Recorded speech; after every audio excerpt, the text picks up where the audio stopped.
ಓಂ ಹಯಗ್ರೀವಾಯ ನಮಃ. ನಿತ್ಯಭಕ್ತಿ ಕಾರ್ಯಕ್ರಮಕ್ಕೆ ಸುಸ್ವಾಗತವನ್ನು ಕೋರುತ್ತಾ 2026 ಪ್ರಾರಂಭ ಆಗಿದೆ.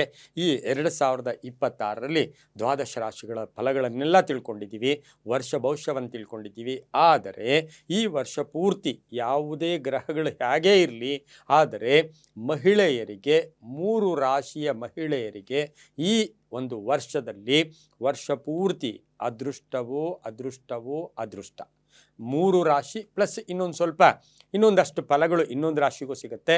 ಆದರೆ ಆ 3+1 ಅಂದರೆ 4 ರಾಶಿಯ ಒಂದು 3+1 ಅಂದರೆ 3 ರಾಶಿಗೆ ಅಧಿಕ ಲಾಭ, ಒಂದು ರಾಶಿಗೂ ಕೂಡ ಒಂದಷ್ಟು ಅದೃಷ್ಟಗಳು ಕೂಡ ಕೂಡಿ ಬಂದಿರತಕ್ಕಂತಹ ವರ್ಷ ಕೂಡ ಈ ಒಂದು ವರ್ಷದಲ್ಲಿರುತ್ತೆ.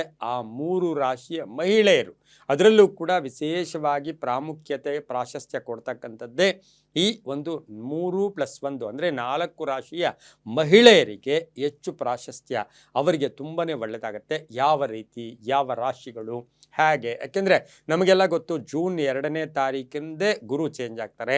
ಇನ್ನು ಶನಿ ಗ್ರಹ ಅದೇ ಸ್ಥಾನದಲ್ಲಿ ಮೀನರಾಶಿಯಲ್ಲಿ ವರ್ಷ ಪೂರ್ತಿ ಇರುತ್ತೆ. ಡಿಸೆಂಬರ್ 5ನೇ ತಾರೀಕು ಮಾತ್ರ ರಾಹು ಕೇತು ಚೇಂಜ್ ಆಗ್ತಾರೆ.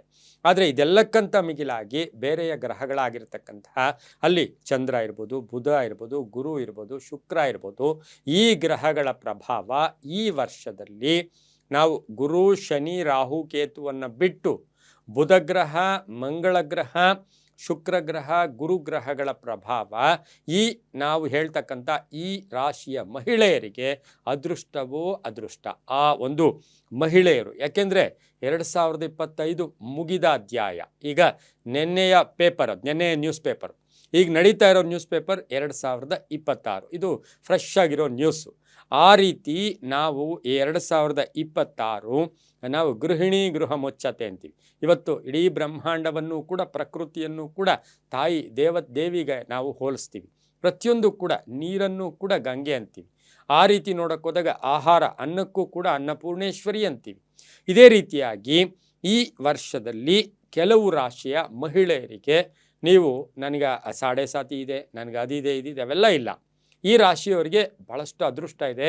ಅದನ್ನು ಪರಿವರ್ತನೆ ಮಾಡಿಕೊಂಡು ಅದರ ಅಂತೆ ನಡ್ಕೊಂಡಿದ್ದೆ ಆದರೆ ನಿಮಗೆ ತುಂಬಾ ಒಳ್ಳೆಯದಾಗತ್ತೆ. ಅವು ಯಾವುವು ಅಂದರೆ ಆ ರಾಶಿಗಳು ಹೇಳೋಕ್ಕೆ ಮುಂಚೆ ಪವಾಡಗಳು ನಡೆದೋಗುತ್ತೆ. ನೀವು ಕರೆಕ್ಟಾಗಿ 2026ರಲ್ಲಿ ನೀವು ಸರಿಯಾದ ಮಾರ್ಗ, ಆ ಸರಿಯಾದ ಮಾರ್ಗ ಯಾವುದು? ತಾಳ್ಮೆ, ಸಹನೆ, ಯೋಚನಾ ಲಹರಿಗಳು, ಆತುರದ ನಿರ್ಧಾರ ಬೇಡ. ಇವೆಲ್ಲ ತಾಳ್ಮೆ, ಸಹನೆ, ಪ್ಲಾನಿಂಗ್, ಯೋಜನೆಗಳು ಕರೆಕ್ಟಾಗಿದ್ದರೆ ಈ ರಾಶಿಯವರಿಗೆ ಈ ವರ್ಷ ಅದೃಷ್ಟ ಕೂಡ ಜೊತೆ ಕೂಡಿ ಬರುತ್ತೆ. ಕಷ್ಟಪಟ್ಟು ಪಡ್ತೀವಿ, ಕಷ್ಟದ ಜೊತೆಗೆ ಅದೃಷ್ಟ ಇರಬೇಕು. ಆ ಅದೃಷ್ಟ 2026ರಲ್ಲಿ ಈ ರಾಶಿಗಳಿಗಿರುತ್ತೆ. ಪ್ರಪ್ರಥಮ ರಾಶಿ ಆಗಿರ್ತಕ್ಕಂಥ ಕರ್ಕಾಟಕ ರಾಶಿಯವರಿಗೆ ಚಂದ್ರನು ಅಧಿಪತಿ. ಆ ಸ್ಥಾನಕ್ಕೆ ಅನುಸಾರವಾಗಿ ಈ ವರ್ಷದಲ್ಲಿ ಅನಿಸಿಕೆಗಳಿಗೆ ಮನ್ನಣೆ ಸಿಗುತ್ತೆ, ಯೋಜನೆಗಳಿಗೆ ಮನ್ನಣೆ ಸಿಗುತ್ತೆ, ಕೀರ್ತಿ ಪ್ರತಿಷ್ಠೆಗಳಿಗೆ ಭಾಜನರಾಗ್ತೀರಾ.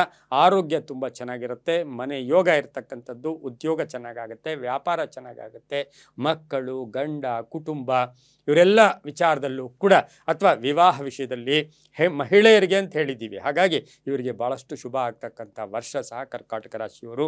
ಇನ್ನು ಎರಡನೇದು ಬಂದು ಸಿಂಹರಾಶಿ. ಆ ಸಿಂಹರಾಶಿಯವರಿಗೆ ರವಿಯ ಒಂದು ಅನುಗ್ರಹ, ರವಿಯ ಸಂಚಾರ, ಉದ್ಯೋಗ ಪ್ರಾಪ್ತಿ, ರಾಜಕೀಯವಾಗಿ ಪ್ರಗತಿ, ಸ್ಥಾನಮಾನ ಸಿಗ್ತಕ್ಕಂಥದ್ದು, ಹಾಗೆ ಬಡ್ತಿ ಸಿಗ್ತಕ್ಕಂಥ ಸಾಧ್ಯತೆ ಈ ವರ್ಷದಲ್ಲಿ ಈ ಒಂದು ಸಿಂಹರಾಶಿಯ ಮಹಿಳೆಯರಿಗೆ ಭಾಳಷ್ಟು ಶುಭ ಆಗ್ತಕ್ಕಂಥದ್ದು. ಹಾಗೆ ಬಹಳ ದಿನಗಳಿಂದ ನೋವಿದ್ದಂಥ ನೋವುಗಳಿಗೆಲ್ಲ ಪರಿಹಾರ ಸಿಗ್ತಕ್ಕಂಥ ಸಾಧ್ಯತೆ ಸಿಂಹರಾಶಿಯವರಿಗಿರುತ್ತೆ. ಇನ್ನು 3ನೇ ರಾಶಿ ವಿಶೇಷವಾಗಿ ಕುಂಭರಾಶಿಯವರಿಗೆ ಶನಿ ಅಧಿಪತಿ ಆಗಿರ್ತಾನೆ. ನಮಗೆಲ್ಲ ಗೊತ್ತು, ಶನಿಯ ಅನುಗ್ರಹದಿಂದ ಶನಿ ಈಗ ದ್ವಿತೀಯದಲ್ಲಿದ್ದಾನೆ. ವರ್ಷ ಪೂರ್ತಿ ಶನಿ ಅಲ್ಲೇ ಇರ್ತಾನೆ. ಆದರೆ ರಾಹು 12ಕ್ಕೆ ಹೋದಾಗ ಈ ಒಂದು 12ಕ್ಕೆ ಡಿಸೆಂಬರಲ್ಲಿ ಹೋಗ್ತಾನೆ. ಆದರೆ ವರ್ಷ ಪೂರ್ತಿ ರಾಹು ಕುಂಭದಲ್ಲೇ ಇರ್ತಾನೆ. ಆದರೂ ಕುಂಭರಾಶಿಯವರಿಗೆ ಈ ವರ್ಷದಲ್ಲಿ ಸಾಹಸ ಕಾರ್ಯಗಳು, ಸವಾಲುಗಳನ್ನು ಎದುರಿಸ್ತೀರಾ, ಗುರಿ ಮುಟ್ಟಕ್ಕೆ ಅನುಕೂಲ ಆಗುತ್ತೆ. ಈ ರಾಶಿಯವರಿಗೆ ಬಂಗಾರದ ಯೋಗ ಇರ್ಬೋದು, ಭೂಮಿ ಯೋಗ ಇರ್ಬೋದು, ಆಸ್ತಿಯ ಕಲಹಗಳು ಇತ್ಯರ್ಥ ಆಗ್ತಕ್ಕಂಥದ್ದು, ತವರು ಮನೆಯ ಉಡುಗೊರೆ ಸಿಗ್ತಕ್ಕಂಥದ್ದು, ಗಂಡನ ಜೊತೆ ಒಂದು ಅನ್ಯೋನ್ಯತೆ ಇರತಕ್ಕಂತಹ ಸಾಧ್ಯತೆ ಕುಂಭರಾಶಿಯವರಿಗೆ, ಈ 3 ರಾಶಿಯವರಿಗೆ, ಕರ್ಕ, ಸಿಂಹ, ಕುಂಭರಾಶಿಯವರಿಗೆ ಅದೃಷ್ಟವೇ ಅದೃಷ್ಟ ಅಂತ ಹೇಳ್ತಾ, ಇನ್ನು ಕಡೆಯದಾಗಿ ಮೀನರಾಶಿಯವರಿಗೂ ಸಹ ಈ ವರ್ಷದಲ್ಲಿ ಸಾಕಷ್ಟು ಅದೃಷ್ಟಗಳು ಕೂಡಿ ಬರ್ತಕ್ಕಂಥದ್ದು. ಗುರು ರಾಶ್ಯಾಧಿಪತಿ ಆಗಿದ್ದರೂ ಕೂಡ ಶನಿಯಲ್ಲಿದ್ದರೂ ಸಹ ಈ ರಾಶಿಯವರಿಗೆ ನಿಧಾನವಾದರೂ ಕೂಡ ಪ್ರಧಾನವಾಗಿರುತ್ತೆ, ತಡವಾದರೂ ಕೂಡ ಒಳ್ಳೆಯ ಫಲ ಸಿಗತ್ತೆ. ಹಾಗಾಗಿ ಕರ್ಕ ರಾಶಿ, ಸಿಂಹರಾಶಿ, ಕುಂಭರಾಶಿ, ಮೀನರಾಶಿಯ ಮಹಿಳೆಯರಿಗೆ, ಕನ್ಯೆಯರಿಗೆ, ಹೆಣ್ಣು ಮಕ್ಕಳಿಗೆ ಬಹಳಷ್ಟು ಅದೃಷ್ಟ ಇದೆ. ಏನೋ ಒಂದು ಸಣ್ಣ ದುರಂತ ನಡೀತು ಅಂತ ತಲೆ ಮೇಲೆ ಕೈ ಇಟ್ಕೊಂಡು ಕೂತ್ಕೊಳ್ಳೋಕೆ ಹೋಗಬೇಡಿ. ಈ ವರ್ಷದಲ್ಲಿ ವಿದ್ಯಾರ್ಥಿಗಳು ಸರಿಯಾಗಿ ಪ್ರಯತ್ನ ಪಟ್ಟರೆ ಒಳ್ಳೆಯ ವಿದ್ಯಾಯೋಗ, ಕುಟುಂಬದಲ್ಲಿ ಗಂಡ ಹೆಂಡತಿಯರ ಕಲಹಗಳು ಇತ್ಯರ್ಥ ಆಗುತ್ತೆ, ಹಾಗೆ ಕಾನೂನು ವಿಷಯಗಳಲ್ಲಿ ಜಯ ಆಗುತ್ತೆ, ಭೂಮಿ ಯೋಗ ಇರ್ತಕ್ಕಂಥದ್ದು, ಉದ್ಯೋಗದ ಯೋಗ ಬಹಳಷ್ಟು ಶುಭ ಆಗುತ್ತೆ.